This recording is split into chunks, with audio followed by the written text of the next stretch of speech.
Alright, so this is episode 11. If you can tell about the different quality in audio, it's because I'm actually doing this post commentary. I decided to cut off the actual intro because I talked for way too long.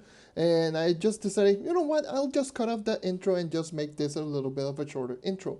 So yeah, this is episode 11. This is going to be the Gunslinger. And like I mentioned in my previous episode, in the Candy Barbarian video, I did mention it that I'm just going to do this series on my own pace. I'm not going to anymore just do over like an excess amount of testing. I'm not going to do all of those kinds of things that I normally did because I'm actually taking way too long to actually make this series, and I decided to make this on my own pace. So yes, I just decided to cut everything right now. I'm just going to talk about the character like I did in the 30k PR series and the 20k PR series, and just giving my honest opinion. Just will be doing this the same way I always do, but honestly, I'm going to talk for longer or I'm just going to talk for shorter. I'm not going to know the actual time on the recording. So there's going to be like the new changes for the Trove game series. I'm just going to focus more on myself and doing my own personal opinion because at the end of the day, my own personal opinion. But yeah, that is going to be everything regarding this intro, and enjoy the episode 11 of the Trove Endgame series, which is going to be the Gunslinger. Enjoy. Hello and welcome to another JNMG video. I'm your host JonNario and welcome to another Trove's Endgame, this time featuring the Gunslinger. My Gunslinger is currently sitting at 34,032 power, and yes, I have a character that is not 31k PR. Everyone out there happy that is an endgame, actual endgame character? God damn it.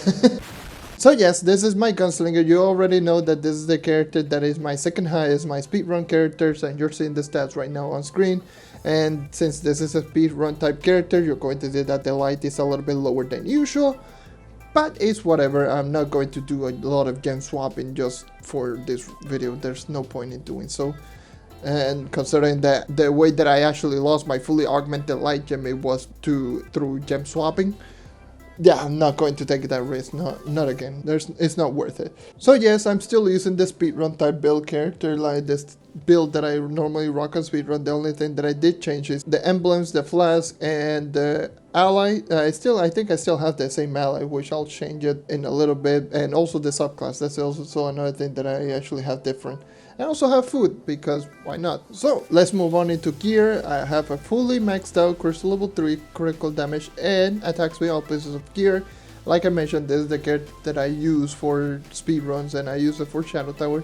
And what my recommendation would be probably attacks with movement speed on the Gunslinger if you want to use it for pure dungeon grinding, even though it's not recommended to use a Gunslinger because I'll explain that in a little bit. This character has some of the most ridiculous potential of being an extremely good character for dungeon grinding, but it actually has two things that actually holds it back exponentially. Yeah, that is the reasoning why a lot of people don't use this character for dungeon grinding. It's not recommended. So critical damage attacks with all pieces of gear, attacks with movement will be my recommendation if you want to use a Gunslinger for dungeon grinding. Again, if you want to use it, you're feel free to do so, but yeah. I have magic damage and maximum health, and also I have magic fight on weapon. Again, this is my speedrun type character. I'm not going to swap the third stat, so if you are missing a little bit of maximum health, get maximum health. You don't need a lot of critical hit with this character, considering that it does gain critical hit by default at 15%, and it also gains critical hit on level up. So getting to 100% critical hit on Gunslinger should be extremely easy. So it's not necessary to have a critical hit weapon and ring. So yeah, and maximum health, no brainer. Why the hell not use maximum health? Prefect Penguin, best ally in the game for dungeon grinding no matter the character that you're using. You can use either that or the Chronomancer Cusley. I'm going to use Prefect Penguin because I don't have Vampire Vanquisher. I don't want to die like left and right just because I don't have survivability. So I want the little bit of extra health whenever I kill an enemy. So that's going to be very beneficial on this character.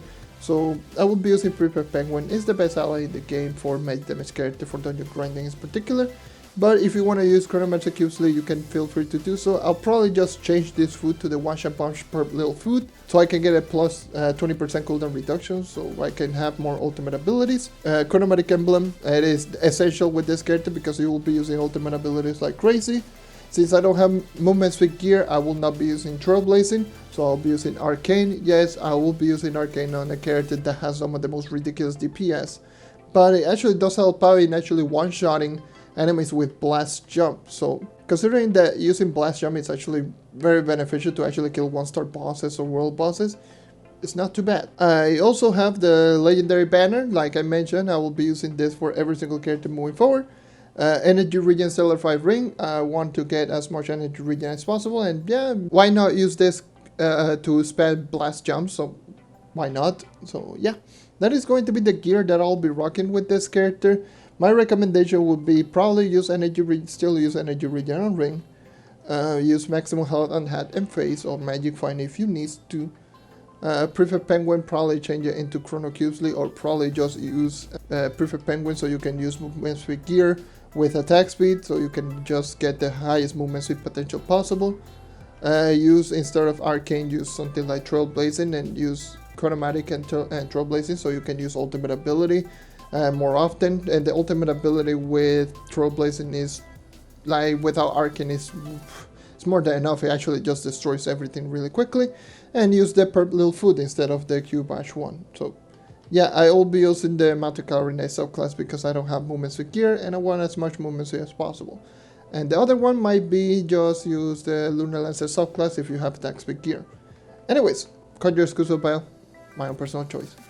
And yeah, moving on into my gems. So my gems are going to be as follow. I do have food on me, so I will be getting food glitch. So yes, I will start off with going into my Empower Gems and Lesser Gems and then Cosmic Gem, yada yada yada. Like, I already did a video regarding my build on this character and why do I use this and that. So if you want to go ahead and check it out, it is my main Shadow Tower speedrun build, link in the description below. So I will be using a 2-1 magic on my Empower Gem, so it's 2 magic damage, 1 critical damage. The other one is 2 critical damage, 1 magic, and the other one it is going to be, god damn it, food glitch. So it is going to be 2 magic damage, 1 critical damage. So it's perfectly divided half and half, with half of them with 2 magic damage roll, 1 critical damage roll, and the other half is going to be 2 critical damage roll and 1 magic damage roll. So it's going to be 1 and 2. Move on into my lesser gems. So I have a 2-1 magic and a 2-1 magic right here. So I have 2 of them with 2 magic damage roll, 1 critical damage roll. My water gems, my air gem, it is divided half and half with 2-1 magic and 2-1 crit damage. So one of them is going to be with 2 magic, 1 crit, and the other one is going to be 2 crit, 1 magic. In terms of gem rolls, I also have maximum health roll right over here and still achieving 100% because Gunslinger does gain 15% critical hit by default and critical hit on level up, so I might as well just use maximum health so I can get more maximum health alongside still hitting 100% critical hit. And yeah, so that is the other one. My fire gem is going to be a 2-1 critical damage and a 2-1 magic. So one of them 2 magic, 1 crit, other one 2 crit, 1 magic. Perfectly divided half and half except the water gems. So you're going to see the gem rolls right now on screen across my fire, water, and air. Now let's move on into my cosmic gem. Like I mentioned, this is my speedrun type character, so I will not be using any light rolls. So I do have a 2-1 crit damage on both of my lesser cosmic gems. So a 2 critical damage, 1 magic damage roll. So I can compensate with the 2 of them. So I can actually now have a proper divided half and half build. So right now both of my lesser cosmic gems have a 2 critical damage, 1 magic damage roll, and 2 of my water gems is 2 magic damage roll, 1 critical damage roll. So right now both of them are perfectly divided half and half. My Empower Gem is going to be, that is the wrong button. And my Empower Gem is going to be a 2 magic, 1 critical damage. So yeah, it's as simple as that. I have a high coefficient type build and you're seeing the rolls right now on screen. So now let's move on into Empower Gem abilities. Moving on into the Empower Gem abilities that I will recommend you to use on Gunslinger. Honestly, let's be real, don't use the Gunslinger for dungeon grinding, don't use it as an overall. You can do so, but it's not recommended because Gunslinger is way much more beneficial for Shadow Towers and Leviathans.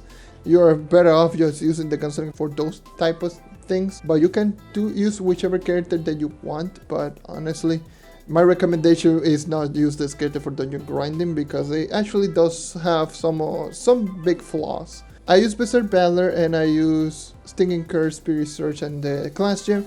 My recommendation is to, if you want to use it for dungeon grinding exclusively, Vampire Vanquisher, class gem, Pirate is. standard. So the standard Vampire Vanquisher, Paladins, and Class Gem, but honestly speaking, most if not all gunslingers are going to benefit from using Berserk Battler because it does help out in Shadow Tower and it does help out on Leviathans, so might as well just use Berserk Battler if you're doing this character for those type of things. So yeah, that is going to be everything regarding this character. Paladins is going to be almost a no-brainer for most characters. I don't use it because again I don't use this character for dungeon grinding. Class Gem is also a no-brainer. This character gains so much benefit from using the Class Gem, so might as well just use the Class Gem.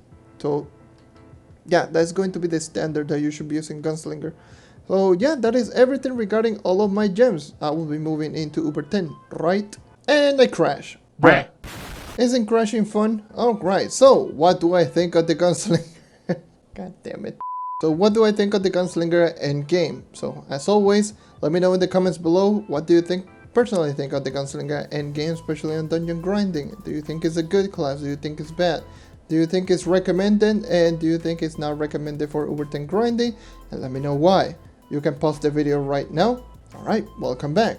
So, what do I personally think of the Gunslinger endgame? So, the Gunslinger is a character that has some really good potential of being a really good character, but it actually has some flaws that actually drags this character back. First and foremost, it's an ultimate ability only based character. So, seeing that it's an ultimate ability only based character is similar to something like Dynatimber, but the Dynatimber, the only good thing is that the ultimate ability lasts for 24 seconds. The Gunslinger lasts for 10. So you need to use much more flasks and you need to micromanage your ultimate ability much more often, considering that it actually is the only good thing about the Gunslinger. Well, I wouldn't say it's the only good thing about the Gunslinger, but it's going to be your defining high DPS factor to kill all the bosses just incredibly quickly. So ultimate ability is good. Like, let me tell you, this is without Arcane, so I don't know why the hell I'm just using Arcane. But yeah, this is without Arcane. Again, you're literally able to destroy everything so fast, but I still have to wait half the cooldown on the ultimate ability. So yeah, it's kind of meh. That's the only bad part about the ultimate ability. It only lasts for 10 seconds. If it lasted for longer, obviously it would be like pretty overpowered, much more than it is right now. But yeah, it's not a good thing for dungeon grinding, considering that you have to spam flasks just to maintain the ultimate ability, and then just keep using the ultimate ability with the cooldown reduction. And unless you have really high magic find and you have Conjurer's Crucible Vial, you're not going to get a lot of flasks. You will be going back and forth into refilling your flasks over and over again. That's number one. And honestly, that's not the biggest factor of why the Gunslinger has a big problem in dungeon grinding. It's because of the passive ability. The passive ability, what it does is, if you hit an enemy while in midair, you will be floating instead of, you will be doing like slow falling or floating or whatever you want to call it. So this is good for survivability in Shadow Towers or something like that, because it means that you can keep in the air and shoot enemies downward. But it is terrible. And let me tell you how bad it is. It is horrible for speed farming, for momentum getting, and everything regarding like movement speed. It is horrible, because let's say for example you destroy a dungeon, like an indoors dungeon like that one that you see right down there in the background. Let's say you kill an enemy in midair, you have to wait like 2 seconds for you to actually fall, so you can actually just destroy the dungeon chest or move out. Because if you shoot the dungeon chest while in midair, you will be floating. So that's not necessarily a good thing.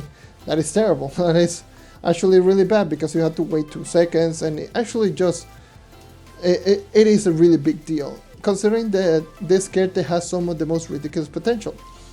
Why do I say they have some of the most ridiculous potential? First and foremost, let's start talking about one of the lackluster things about this character, which is going to be the basic attack. The basic attack of the Gunslinger without the Class Gem and without the ultimate ability only does 1.4 times damage multiplier. It does have an attack per second of 2.5, so it is pretty nice. But considering that it's a single target attack at 1.4 times damage multiplier, that is not a good thing. And it also reduces movement speed when you're shooting, so you're not going to shoot, like for example something like Dynatimber. Dynatimber actually still reduces movement speed, but you're barely going to notice any difference. But considering that this character actually reduces the movement speed by quite a lot, it is extremely noticeable. The only good thing is about the ultimate ability, but I'll just explain more on the ultimate ability in a little bit. But yeah, that is a problem number one with the Gunslinger. The basic attack is kind of meh. It's just a 1.4 times damage multiplier, single target that reduces movement speed. It is not good for momentum building at all. So that's number one. Number two is going to be Charge Shot. Unless you have the passive ability Charge Shot, like this one that you see, the 3 rings, the Charge Shot is not going to be a really good thing. But if you have the fully charged Charge Shot, you can actually gain some really good momentum, which is not bad. You can just move around like really quickly, just throw the Charge Shot, it will do 7.5 times damage multiplier if you do the fully charged version, and you are more than capable of one-shotting literally everything. And I feel like you can one-shot 3-star bosses. I don't know, Future Me might tell you. If a maxed out max light Gunslinger can actually one-shot 3-star bosses with one charge shot, one direct damage. If it does, that is pretty nuts, but it's a chance. That's the only thing. It has like around a 20% chance whenever you hit an enemy to actually proc, and yeah, it's not necessarily a good thing. So it is decent, but it's not perfect. Then we move on into Blast Jump. Blast Jump is potentially one of the best abilities in the game, because it is an ability that is pretty fast, that it casts really quickly. It does 6 times damage multiplier, it hits all enemies around you, and it shoots you way up in the air. The only bad part is the passive ability. So 6 times damage multiplier is pretty decent. You can one-shot, I believe, up to world bosses, which is not bad. But the only bad part is going to be floating. So if you're in an indoors dungeon, you do a Blast Jump, you're stuck in the air for 2 seconds. That's not a good thing. Considering, especially here in Uber 10 in Geotopside, there's a lot of indoors dungeons, especially some 5-star dungeons, like the big skeleton baby that a lot of people hate. Yeah, that's going to be a big problem for this character. Yeah, it's not necessarily a good thing. And then we move on into the ultimate ability. The ultimate ability is also one of the highest potential abilities in the entire game. Again, the damage is just ridiculous. Everyone knows that 7.5 times damage multiplier if you have the class chain per shot. And it reduces attack speed at 25%, but it doesn't even matter. 7.5 times damage multiplier. You are capable of shooting some ridiculous, like up to 5 attacks per second if you have max attack speed gear without buffs, which is just mind-boggling. And 7.5 times damage multiplier, you're capable of up to one-shotting even 3-star bosses. I still feel it's a little bit overkill in my opinion, because it does high damage, but it also like, here's the thing with the ultimate ability. The ultimate ability is not like something that you are like, you can just shoot once and you can just keep, let's say for example, the bullets. Let's say for example, if the ultimate ability worked like this.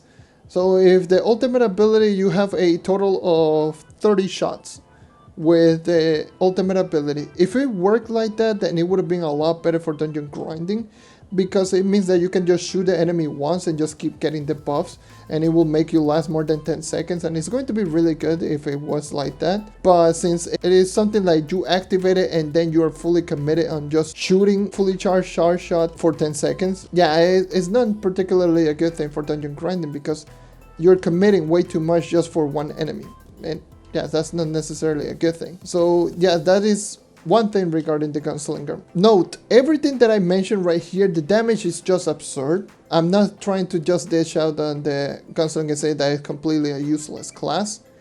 The damage is just ridiculous. It's just that it's not built for dungeon grinding.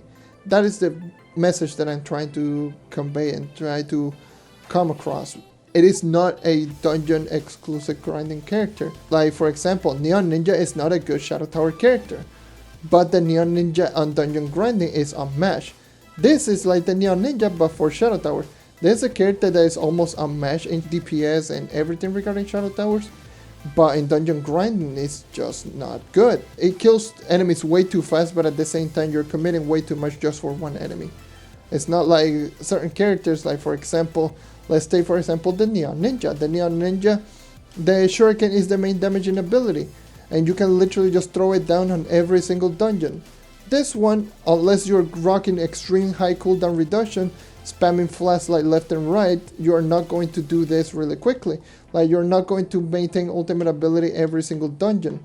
So yeah, that is not particularly a good thing, because you're committing way too much just for one ability that is going to last you for one enemy. Now you see what I mean, that is not particularly a good thing. Also, another good thing about the ultimate ability, there are actually two things.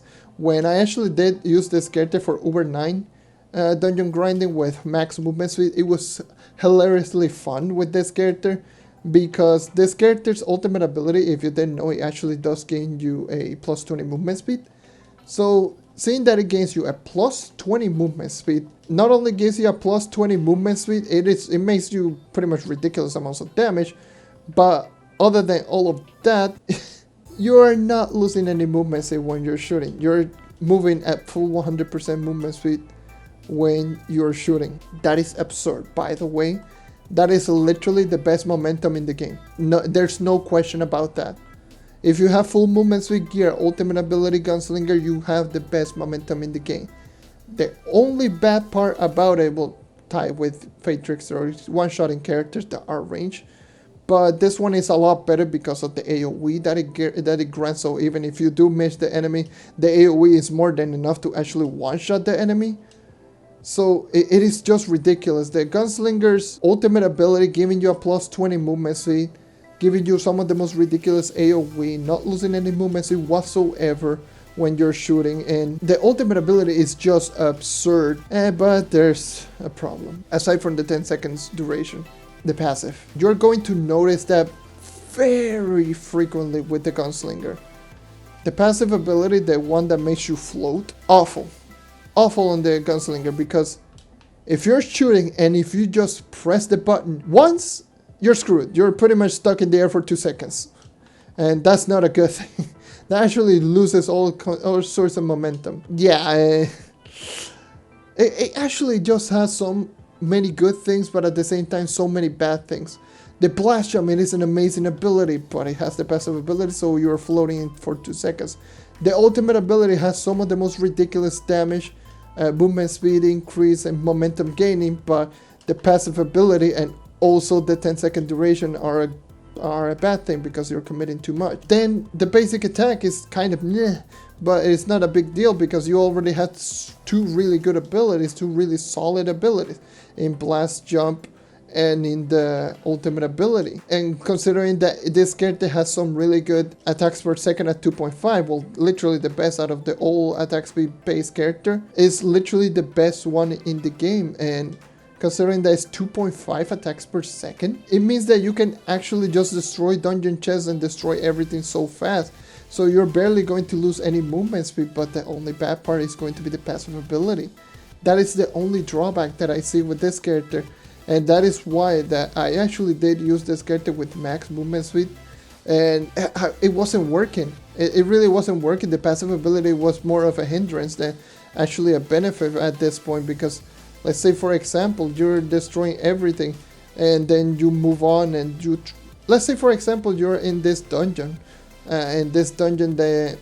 it is indoors, and just let's say you are in a cursed skull or in a boss, you're killing all the enemies, but if you're literally in midair, you're stuck. Like, look at this, all of this, let's say you're doing this, you're stuck in midair, and naturally a lot of people are going to jump because they don't want to take damage. And yeah, it's a big deal. Like, it is a big problem considering that this game you jump a lot in this game. Seeing that one of the ability is literally a jump, so you have to wait 2 seconds for the ability to proc, and it's a really good ability on cursed skulls.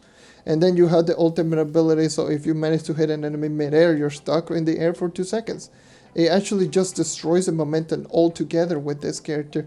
And yeah, so that's the problem with the Gunslinger. That is the problem that I managed to find when I was grinding with this character for max movement speed, testing it out. And that is the problem. It actually is a character that has some of the most ridiculous damage output, but you're committing too much for one mob, and even still you have a really good ability that is really good in terms of momentum, like blast jump, but you're stuck in the air for 2 seconds, so it actually just reduces all of those momentum like altogether. I still will say that use this character just for the heck of it, just for funsies. So if you're a Gunslinger main and you use this character for dungeon grinding, don't be discouraged or just to stop using this character for dungeon grinding. You're still feel free to do so. I'm just saying that if you're using the character, if you're using a character for maximum efficiency, this is not the character that is good for maximum efficiency. It's a really good character for Shadow Tower. It is extremely powerful, over-the-top character, but it's not meant for dungeon grinding. It is a Shadow Tower build character. And yeah, that is a recommendation that I will just say on everyone out there, to just use the character for Shadow Tower. That's just how it is. Don't just try to build this character for dungeon grinding. Use this character for Shadow Towers. It's much better. It's going to benefit you a whole lot more than just using this character for both Shadow Tower and dungeon grinding and just leaving all the other characters aside. Just pick a character that is better suited for dungeon grinding and just use this character for Shadow Tower, and that's it. That is my recommendation. Again, my opinion. If you don't agree with me, it is understandable. Like, a lot of people still enjoy the Gunslinger, still say that the Gunslinger, it is the best character in the game. I've heard people say that. And if you enjoy the character and you still think it's the best character in the game, and if you don't care about going extreme efficiency and you only care about destroying every single dungeon in the game just by literally destroying everything from using an ability so absurd like this one, yeah, just use it. Use this character. Just have fun. But that is all for today. Thank you for watching, thank you for sticking around. As always, leave a like if you want to help the channel grow, subscribe if you want to see more content like this.